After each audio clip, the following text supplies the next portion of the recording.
नमस्कार दोस्तों, स्वागत है आपका हमारे चैनल त्रिनेत्र ज्ञान में। सोमवार को जरूर अपनाइए 10 टोटके, होगी धन और समृद्धि की प्राप्ति। सोमवार का व्रत अच्छे जीवन साथी पाने के लिए किया जाता है। उसके साथ ही धन और समृद्धि के लिए भगवान शिव और माँ गौरी का पूजन किया जाता है।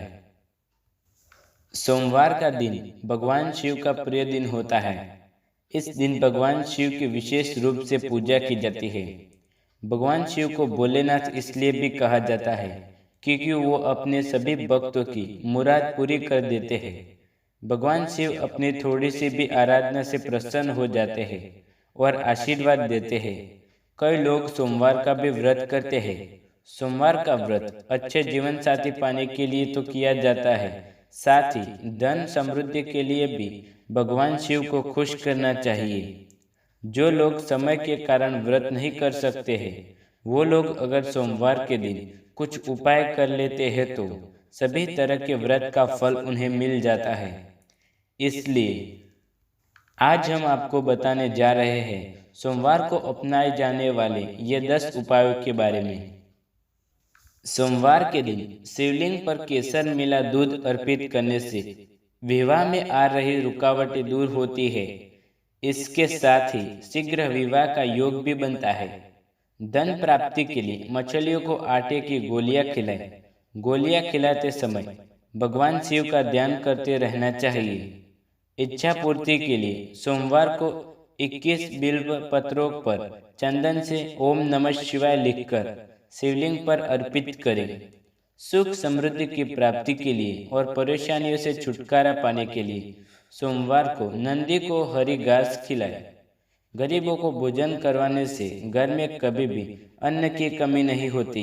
इसके साथ ही पितरों की आत्मा को भी शांति मिलती है। जल में काले तिल मिलाकर शिवलिंग का अभिषेक करते समय ओम नमः शिवाय का जाप करें। ऐसा करने से व्यक्ति को आत्मिक शांति मिलती है। धन की बढ़ोतरी के लिए घर के पारद से निर्माता शिवलिंग स्थापित करके प्रतिदिन पूजा करें। सोमवार के दिन आटे से 21 शिवलिंग निर्मित करें। 11 बार उनका जल अभिषेक करने से संतान प्राप्ति के योग बनते हैं। रोगों से मुक्त हेतु शिवलिंग का 101 बार जल अभिषेक करें। जल अभिषेक करते समय ओम जूस मंत्र का जाप करते रहे। पापों से मुक्ति और सुख की प्राप्ति के लिए सोमवार के दिन भोलेनाथ को तिल और जौ अर्पित करने। भगवान शिव को जौ अर्पित करने से सुख में समृद्धि और तिल चढ़ाने से पापों का नाश हो जाता है। सोमवार की व्रत कथा। एक समय की बात है, किसी नगर में एक साहूकार रहता था। उसके घर में धन की कमी नहीं थी, लेकिन उसकी कोई संतान नहीं थी। इस कारण वह बहुत दुखी था। पुत्र प्राप्ति के लिए वह प्रत्येक सोमवार व्रत रखता था और पूरी श्रद्धा के साथ शिव मंदिर में जाकर भगवान शिव और पार्वती जी की पूजा करता था। उसकी भक्ति देखकर एक दिन माँ पार्वती प्रसन्न हो गई और भगवान शिव से उस साहूकार की मनोकामना पूर्ण करने का आग्रह किया। पार्वती जी की इस इच्छा को सुनकर भगवान शिव ने कहा कि हे पार्वती, इन संसार में हर कोई प्राणी उसके कर्मों का फल मिलता है और जिसके भाग्य में जो होगा वही उसे भोगना पड़ता है। लेकिन पार्वती जी ने साहूकार की भक्ति का मन रखने के लिए उसकी मनोकामना पूर्ण करने की इच्छा जताई। माता पार्वती के आग्रह से शिवजी ने साहूकार को पुत्र प्राप्ति का वरदान तो दे दिया, लेकिन साथ ही यह भी कहा कि उसके बालक की आयु केवल 12 वर्ष होगी। माता पार्वती और भगवान शिव की बातचीत को साहूकार सुन रहा था। उसे ना तो इस बात की खुशी थी और न ही दुख। वह पहले भी भांति शिवजी की पूजा करता रहा। कुछ समय बाद साहूकार के घर में एक पुत्र का जन्म हुआ। जब वह बालक 11 वर्ष का हुआ तो उसे पढ़ने के लिए काशी भेज दिया गया। साहूकार ने पुत्र के मामा को बुलाकर उसे बहुत सारा धन दिया और कहा कि तुम इस बालक को काशी विद्या प्राप्त करने के लिए ले जाओ और मार्ग में यज्ञ कराना। जहाँ भी यज्ञ कराओ वहाँ ब्राह्मणों को भोजन कराते और दक्षिणा देते हुए जाना। दोनों मामा बांजे इस तरह यज्ञ कराते और ब्राह्मणों को दान दक्षिणा देते काशी की ओर चल पड़े। रात में एक नगर पड़ा जहां नगर के राजा की कन्या का विवाह था, लेकिन जिस राजकुमार के साथ उसका विवाह होने वाला था वह एक आंख से काना था। राजकुमार के पिता ने अपने पुत्र के काने होने की बात को छुपाने के लिए एक चाल सोची। साहूकार के पुत्र को देखकर उसके मन में एक विचार आया। उसने सोचा, क्यों न इस लड़के को दुल्हा बनाकर राजकुमारी से विवाह करा दूं। विवाह के बाद इसको धन देकर विदा कर दूंगा और राजकुमारी को अपने नगर ले जाऊंगा। लड़के को दूल्हे के वस्त्र पहनाकर राजकुमारी से विवाह करा दिया गया, लेकिन साहूकार का पुत्र ईमानदार था। उसे यह बात न्याय संगत नहीं लगी। उसने अवसर पाकर राजकुमारी की चुन्नी के पल्ले पर लिखा कि तुम्हारा विवाह तो मेरे साथ हुआ है, लेकिन जिस राजकुमार के संग तुम्हें भेजा जाएगा वह एक आंख से काना है। मैं तो काशी पढ़ने जा रहा हूँ। जब राजकुमारी ने चुन्नी पर लिखी बात पढ़ी तो उसने अपने माता पिता को यह बात बताई। राजा ने अपनी पुत्री को विदा नहीं किया, जिससे बारात वापस चली गई।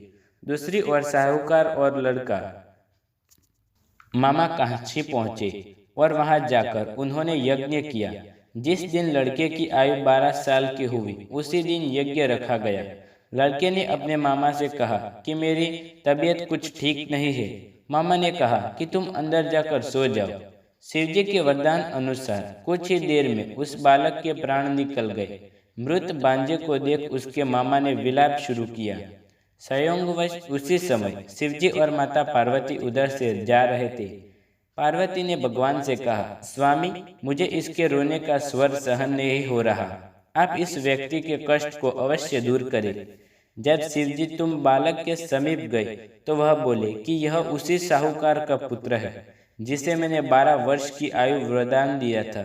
अब इसकी आयु पूरी हो चुकी है। लेकिन मृत भाव से विभारे माता पार्वती ने कहा कि हे महादेव, आप इस बालक को और आयु देने की कृपा करें, अन्यथा इसे वियोग में इस माता पिता भी तड़प रहे होंगे। माता पार्वती का आग्रह पर भगवान शिव ने उस लड़के को जीवित होने का वरदान दिया। शिवजी की कृपा से वह लड़का जीवित हो गया। शिक्षा समाप्त करके लड़का मामा के साथ अपने नगर की ओर चला दिया। दोनों चलते हुए उसी नगर में पहुंचे जहां उसका विवाह हुआ था। उस नगर में भी उन्होंने यज्ञ का आयोजन किया। उस लड़के के ससुर ने उसे पहचान लिया और महल में ले जाकर उसकी खातिरदारी की और अपनी पुत्री को विदा किया। इधर साहूकार और उसकी पत्नी भूखे प्यासे रहकर बेटे की प्रतीक्षा कर रहे थे। उन्होंने प्रण कर रखा था कि यदि उन्हें अपने बेटे की मृत्यु का समाचार मिला तो वह भी प्राण त्याग देंगे, परंतु अपने बेटे के जीवित होने का समाचार पाकर वह बेहद खुश हुए।